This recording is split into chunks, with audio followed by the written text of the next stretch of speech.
I played this game. War still rages throughout the metro, and we face a new threat from secrets long buried by our fathers.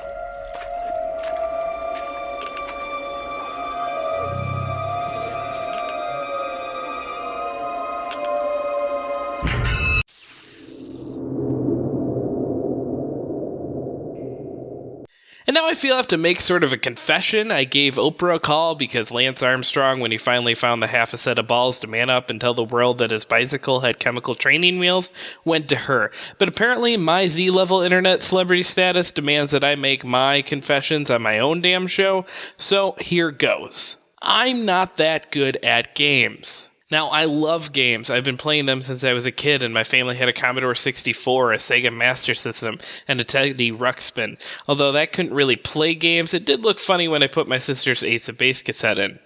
I'm avoiding the topic. Whenever I try to play a game that I really respect, like Demon's Souls or Dark Souls, or going back to the PS2 era, Maximo, I feel like, well, Lance Armstrong probably feels if he's in a Who Has the Most Cojones contest. So, all of this preamble to say that Metro The Last Light is a really good game, and it's more accessible than the last one, but sadly, and this is my real Lance and his pal Lefty sitting on Oprah's couch moment, I had to lower the difficulty mid-game.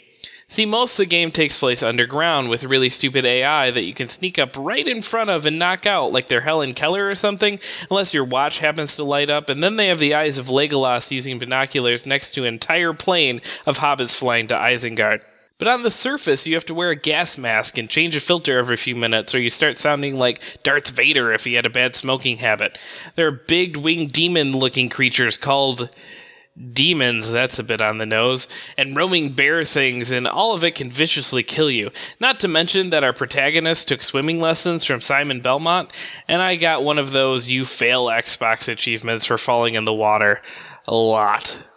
These sections were actually my favorite of the game, and where I really felt the pressure and the loneliness of the world.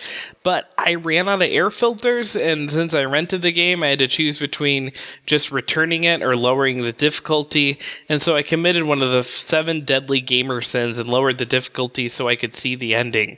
Now, much like my buddy Lance, I can't show my face again. Forgive me, Internet.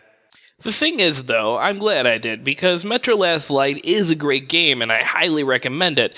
It is not perfect. Like I said, the AI has issues, and the game save system can cause the whole game to glitch up, and then you have to decide whether to play everything over again from the start of the chapter, or just play with the glitch, like the time I was playing when suddenly none of the guards were moving, but the audio never got the memo. So the whole thing was like I was on that boat ride in the Norway section of Epcot.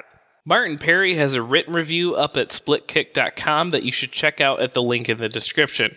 His review is great and far more classy, and by far more classy, I of course mean has less testicle jokes.